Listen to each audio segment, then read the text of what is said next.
Hi, I'm Matthew Herzberg, and this is the Myopia Mindset. Coming up in this episode, I'm interviewing Dr. Caroline Guerrero Cauchi. AAOMC members know her as the Lion. She is a pioneer of our industry, a trailblazer. She was the driving force behind Vision by Design's Bootcamp, as well as the International Fellowship Program for the International Academy of Orthokeratology and Myopia Control. The regular version of this episode is around 30 minutes. If you're one of our supporters on Substack, you're going to get the extended version of this episode, which is almost a whole other hour. So get ready for a great interview coming right up. Let's get to it.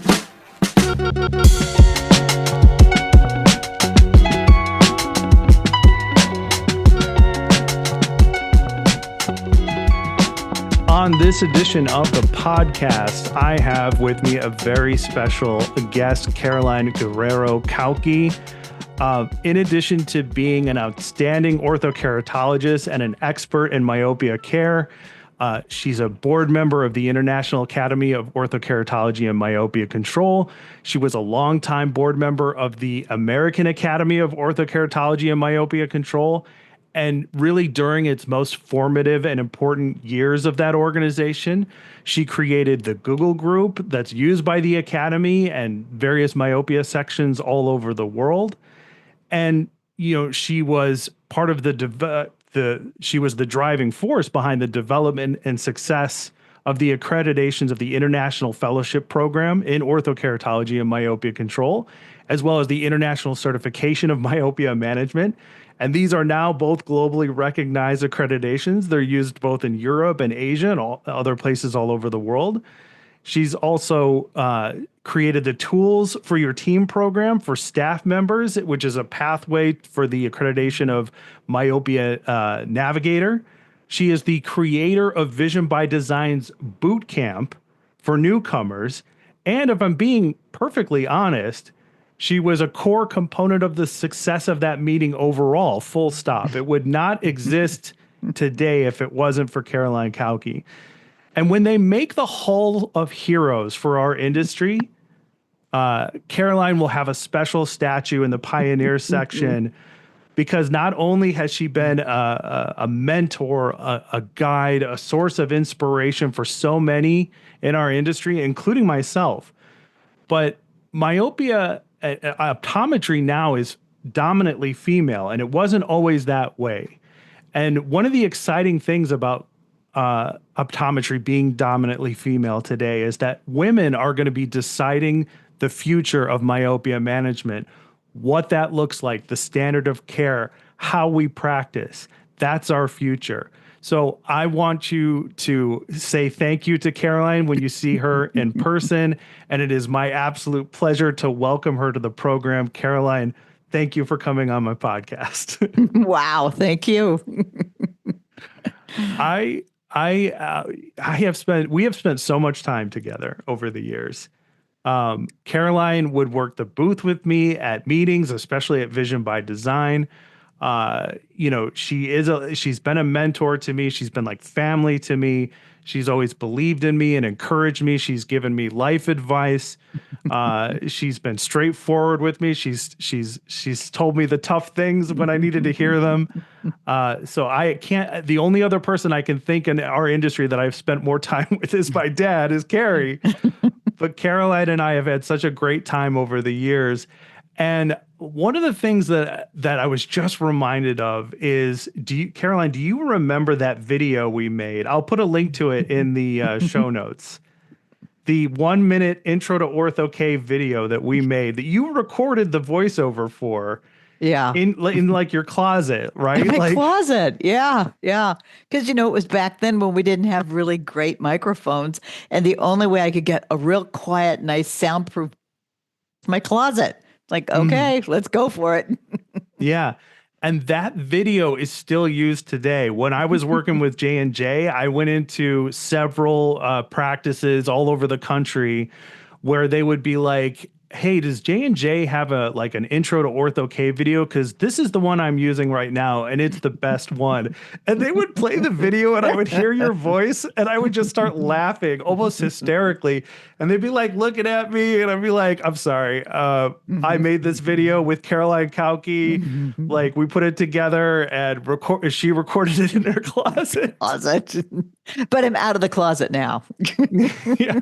And it's still the de facto video that you could put in front of a patient to, talk about Ortho K.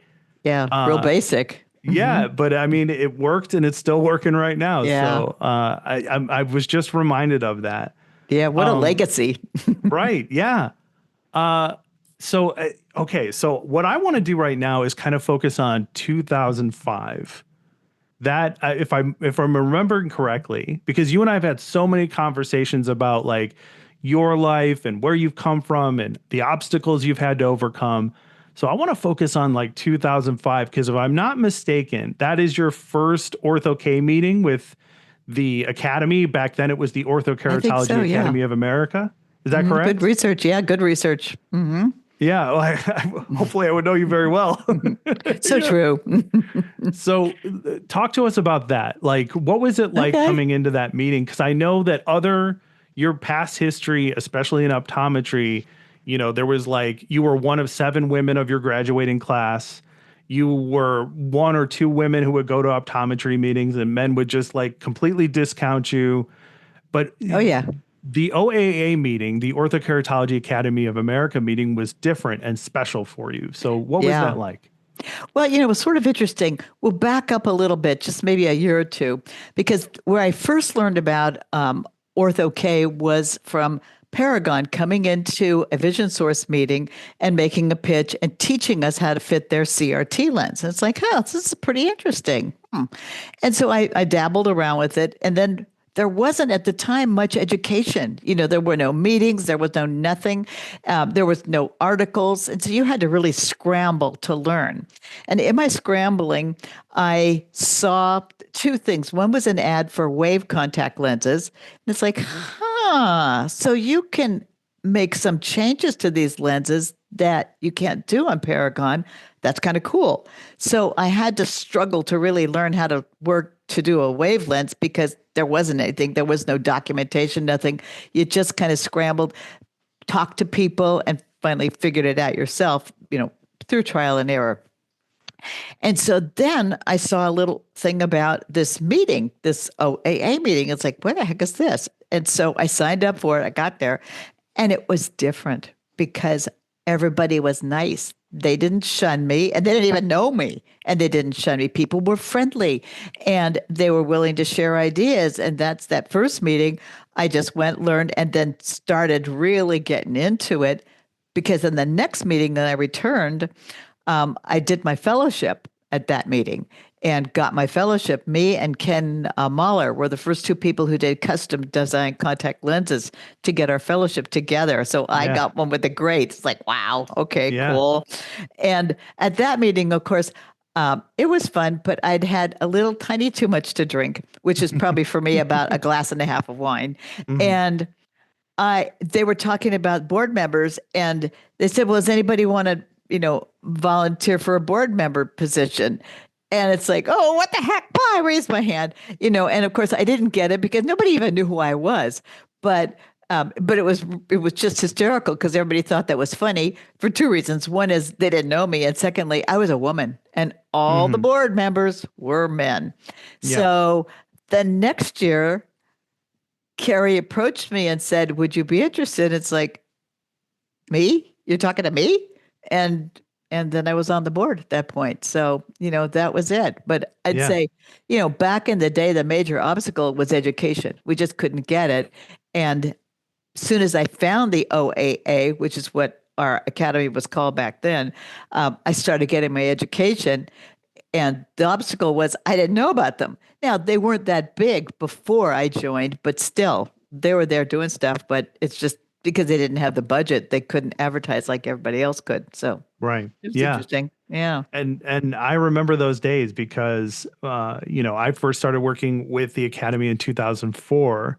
So I remember I remember the hand up moment. I remember you coming onto the board, and I'm not going to throw anybody under the bus, but like there was this idea of women in ortho K specifically back then. Part of that conversation, and I'm ashamed that this was part of the conversation, but I want the audience to see how far we've come.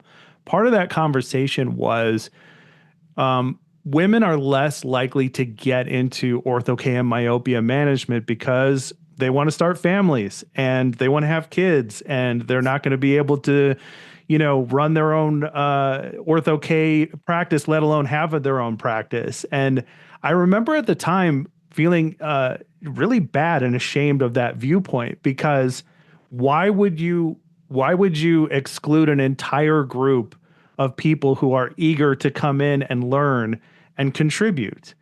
And as like our first female board member, you contributed so much and never like made it a priority to take credit. You were kind of like our unsung hero because you were doing so much for the academy, and whenever somebody needed something, you were right there helping out. And so it's like, that's one of the things that I want to point out. That's why you belong in this, not just as part of the pioneer generation, but that's why I was saying the statue in the Hall of Heroes. Because our future in this industry, women are picking up ortho K. They're defying that expectation. One more ceiling broken, right? Yeah. And so, take us back to when you first got interested in myopia management. Because if I'm not mistaken, that comes from when you were a special ed teacher before you even became an optometrist. Is that correct? Right. Yeah. That's what got me interested in vision. Because I was working with kids who were handicapped, is what we called it then, in so many ways, but vision was one of them. And started working visually, and then thought, rather than the special ed, because this is sort of like not a dead end job, but I wanted a little bit more. I started looking into optometry, and unfortunately, I didn't have any pre-med because my school that I went to for high school was kind of lower income. And so if you just weren't a fantastic, incredibly brilliant person, they put you in homemaking or whatever. And so I had to go back and take a whole bunch of pre-med classes. And I thought, how am I going to do this? How am I going to pass chemistry? And then I took the chemistry class. I was like, why did everybody say that was hard? That wasn't bad. And then, of course, I'd throw it before all the exams, but I would still get 100%, and so that was a little bit interesting because I had to redo all the pre-med, but then I applied and got into UC Berkeley, blah, blah, and yay, cool. Yeah. And you started your practice, I think, in 1975, if I'm not that old. Okay. I started my practice in 84. I purchased in 84. It. 84. Okay. I graduated in 80, but I joined a practice in 80 and I worked there until 82 as a shared overhead situation. It was in Stockton, California. But then Mel, my husband, took a job down in San Diego, and it's like, okay, well, all right, let's go to San Diego, and I'll just give this up because it was not exactly what I wanted anyway. Moved down to San Diego, and for 2 years started looking around for practices, and finally bought one in 84. And then it was fine. Mm-hmm. And I think what I'm thinking of is like that process of you trying to join practices, because you would often get told, like, hey, we don't think women have a place in our practice. Like like, it just sounds like, I don't want to be disingenuous. It just sounds so insane to me. I know. Well, at the time it wasn't insane. It was just like, okay, fine. Then that's how you feel. Then I don't belong here. Because what are you going to do? That was the culture. That's what they would say. And they'd say it to your face and you'd think, they can't say that. That's illegal. And then it's like, oh, yeah, sure they can. Where's my microphone? What am I going to do about that? And you can't, you don't want to be in that practice anyway. So, it's fine. So, when you can't beat them, then you just buy a practice, which I did. Do it yourself. Yeah. Right. And your experience by like being a special ed teacher and working with children, you recognized pretty early on that like women have an advantage when it comes to ortho K and myopia management, if not just optometry or healthcare, in general. Yeah. And why is that? Like, Well, I think there's a couple of reasons. One is when the patients look at us, they see mommy, and so they're not scared. And so we're just not intimidating to kids. That's the first thing, I think. The second thing is women, we talk more than men. So we yakety yakety yak, and the patients spill their guts. And a lot of times that's really, really important, not just for eye stuff, but for their general health. And, the parents will talk to me about problems with their children because they feel like they're talking to a friend. And we're just more engaging. Not that there aren't men that aren't that way. It's just that back in the day they weren't. And it was a very big advantage to be a woman, especially at a time when the public was actually a little bit ahead of the professional organizations, because the public wanted women doctors, but there weren't many of us, and the male doctors didn't want us. And so if we had our own practices, guess what? Everybody's banging on my door because they want a woman doctor. Ha ha, finally, so. Yeah. Yeah. And I love what you said for many reasons. One specifically that I want to focus on is that, I'm a big part of this podcast is about identifying these lines of thinking, these mindsets that successful orthokeratologists, myopia management specialists have. And one thing that I picked up on is you talked about that relatability. And I think a huge factor of presenting myopia management is gaining the parents' trust, being genuinely authentic, and present, because this is a big conversation for ortho K. And I just wanted to point that out because that is such a common feature that speaks to that advantage that you were talking about. Yep, it's true. Definitely. So, okay. So when you started doing myopia management, you had mentioned the Paragon CRT Ortho K lens. And I want to make a big deal out of this because I think a lot of new to myopia management docs look at someone at your level, not you, but somebody at your level, and think, and there's this like distance, there's this intimidation factor. They don't have it with you because you're very open, relatable, kind, empathetic. There's no stupid questions with you. And so what I wanted to talk about next was like, I want you to tell us like what kind of obstacles you faced getting started with Ortho K in the very beginning. Cause I think it's important for the audience to see that like these titans of our industry didn't just walk in and be like, boom, got it. You know what I mean? Like, yeah. So what talk about like a struggle point or an obstacle like that you had in the very beginning? I said it earlier. It was learning how to do it. It's like it wasn't out there. And so we had to struggle to really learn all of that stuff. And every night you'd be combing the internet or talking to people, but the people were far and few between. So there weren't that many people to talk to. And you just really had to struggle because there were no books. There was no Montfort book, that basic book, nothing. And so that was just so very, very hard. And there was no blueprint for how to start a myopia management practice because there weren't any. And so you had to actually figure it all out on your own and make a protocol and figure it out. And now, young doctors can go to boot camp. They get all the education plus kind of like a how to do it, how to start it up thing. And that's as a basis of our navigation and figuring it out ourselves. But I would say basically, because we just didn't have anything, we had to write the book. And is that how you designed Bootcamp? Because Bootcamp, I mean, I was just at Vision by Design at the time we're recording this is December 2024.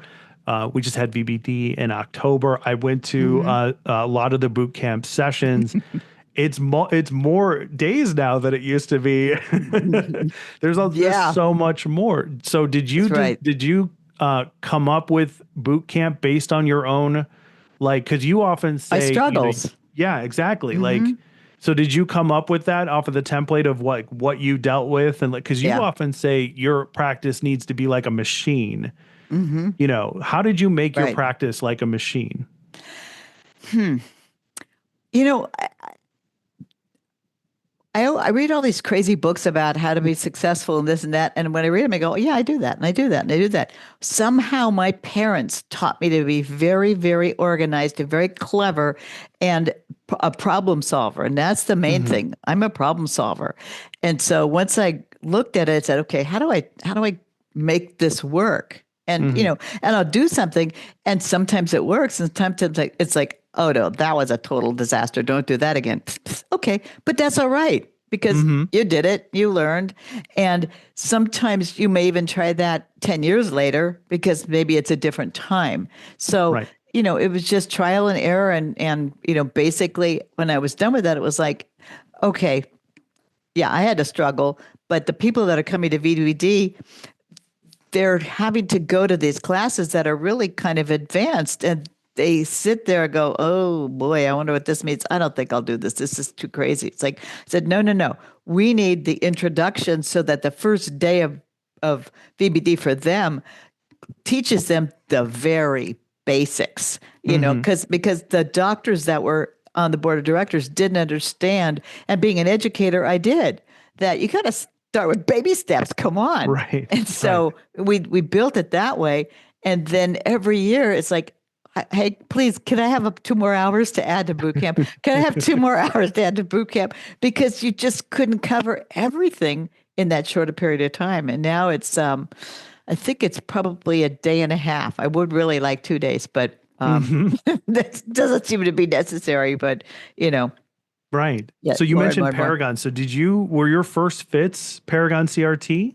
Did you use the trial set? Yes, yeah, because that's all that was around. Yeah. I mean, it's sort of like when you fit the first RGP lenses were Paragon lenses too, but yeah, that was the first one around, and then there were probably other ones that were custom that I didn't know about that Carrie was inventing, but I didn't know Carrie at the time. Right. It's like, how do you learn? How do you get to meet Carrie? Well, you get to meet him at the OAA meeting, but yeah, Paragon was my first introduction. Yeah. So, I think it was Matthew Martin who said, like, he was told, like, just start putting lenses on people's eyes, Hmm. because I'm going to do a whole episode about the generational divide between, each generation that's doing myopia management, because your generation had, like you mentioned, nothing to really learn off of. The current Hmm. generation has so much, where Hmm. like online, the academy, the AAOMC VBD is still the Hmm. best place to learn the latest and Hmm. best education in our industry. But there are so many other meetings and workshops. So Hmm. did you just start putting lenses on people's eyes? Were you like, oh, I got a myopia patient? Yeah. So tell us about that. Like, that's just It, how you did it. yeah. I mean, you just did it. You read the book. It's like, okay, okay, okay, let's try this. You put it on the eye. I mean, what you do is you try to find some of your family first so that they Okay. can't sue you, you know. Right. But you do it and you look how it fits. And I did that for a while, but it was like, okay, but it's not sitting the way I want. And you could change the diameter. Well, you couldn't even change the diameter at the time, but you could change the base curve all you want, not working. So I I then that's when I searched out for Wave and then could Mm-hmm. realize that I could change whatever I wanted and then I was fine. But I couldn't get there because I had to realize how it even looked on a well-fit lens. And then Yeah. when it wasn't, how could I fix that in a more complete way? So yeah, Right. but So yeah, dive in. obviously your lenses weren't fitting perfectly every single time. Right. How did you make the jump from, because like there's three stages, right? Because right at this point like who you are now is a design fitter. You do wave, Hmm. you're making Right. your own lenses practically, right? You're Hmm. you're Right. designing everything from scratch essentially. Hmm. But back then it's got to be so intimidating to be like, okay, well this is kind of working, or this is working, but then this change is happening. It's not centering correctly, or whatever the case may Hmm. be. So Yeah. how did you get from that stage? Because I think that's a huge intimidation part for a lot of the new generation of doctors, the ones that I've encountered, it's like they're so squeamish to start the process that like once they get going, it's like, oh crap, well, this happened. Like, do you have like what did you do in that circumstance? Like, Well, the nice thing was, Paragon did have some consultants that you could talk to, but at right. some point there was only so much that you could do with that lens because there was only so many curves you could manipulate, and so it's like, So then I started with Wave, and they had people that you could talk to on the Hmm. phone, very nice people, and so they'd say, "Okay, well, try this," and then I'd write it down because everything I did, every lens when it didn't work, I'd say, "Okay, this is what the basics were, and this is what happened. So here's how I fixed it." And so I had this little notebook full of things that I did to fix it. So if I ever had a problem again, I would stop and say, okay, let me go look at my book and try and find something that's like it and see what I did to fix it. And then after a Yeah. while, you don't have to look it up anymore. But it was all trial and error, Yeah. and no one I'm died. yeah, I think that's an important point to make. Like nobody died, right? Yeah. Like trial and error is such an important way to begin your ortho K journey, right? Because Hmm. so many of the consultants now will get on the phone with you and help you understand like what's happening on the eye, why are you getting this effect, what kind of things Hmm. that you can change. So tell us about like what was your aha moment? Like when did it finally just like kind of click into place for you? It didn't. Oh, it didn't. It was just a slow process of Okay. of you know trial and error, trial and error, trial and error, and then all of a sudden it was like, damn, I'm Uh-huh. doing it. It's working. It's just the coolest thing ever. Okay. But it wasn't anything like that. It was just sort of slowly but surely it got better and better and better and better. And then all of a sudden you're like, hey, they're usually fitting now instead of having to do five different lenses. And So how many, I mean, like not exactly, but like how many patients did you try to fit Ortho K on before you got to that point, do you think? maybe like 30. It wasn't Okay. a ton, but it was 30 rough patients. But I think that's important though, because yeah. again, that generational divide, like I got a huge education over the last couple of years because, I worked with the AAOMC with doctors like you for like 18 years. So I got to work with like the best of the best Hmm. of the best, right? And I just got used to that mentality. And when I switched gears and found myself in the practices of doctors who weren't of that mindset, like they would get disillusioned after like one or two fits that didn't go exactly as planned. You know what I mean? Yeah. Well, I And guess that's because, I had to learn everything myself. And so I was used to investing the time. And yeah, I just thought if I'm buying four lenses, it's an education. It's like going to a seminar or something like that. Don't worry about it. And that's really the most important part. So don't worry about in the beginning burning through some lenses. And now they even have like free redos, which is kind of cool. But the time, it's like, you know what? Yeah, it took me like 10 visits to fit that lens. Oh, wow. uh-huh, But I was yeah, learning with each visit, and I just thought of it as my education. And I think if new doctors could get that mindset, I think they would be happier because they yeah, wouldn't worry about, oh, well, this should be done that quickly. Because everybody wants, with the internet, boom, I want everything hmm done quickly. Not everything can be that quick. And the slower you go, the more successful you are and the happier you are. So I've never worried about it, never looked back. right, yeah. 30 patients. I love it. I love it. I wish I had known that. Even a year ago, I can remember a certain doctor who it was like. Now, unfortunately, a lot of the docs that are out there that start to get interested in myopia management don't have a lot of time to spend with patients. And Hmm. if you want to do myopia management, you got to be great with kids. You got to have time to see those patients and Hmm. and work with their parents. And I think that like I'm just thinking of these doctors that got so in their own head about like one case or two cases or whatever it may be. But like, how do you? What is your advice to them? Like, how do you make the time in your practice for a myopia patient? I look at it as an investment in the practice Okay. because the the performance of Ortho-K and myopia management, and they're not exactly they're the same thing, but they're not the same thing. It's investing in your future because it's securing your practice. If you want to keep sitting in a room saying which is better, one or two, one or two, one or two, one or two, okay, because that's secure and it's easy. Well, it's sort of secure and it's certainly easy, but it's boring as all get out, So I look.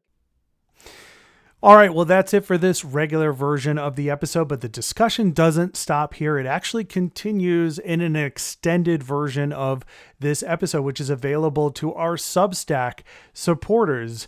You can, if you're interested in getting the rest of the episode, consider becoming a paid supporter of the Myopia Mindset. In addition to an extended version of this episode and every other episode that we do, you'll also get access to exclusive monthly bonus episodes of the Myopia Mindset. And I know you're interested. You've made it this far.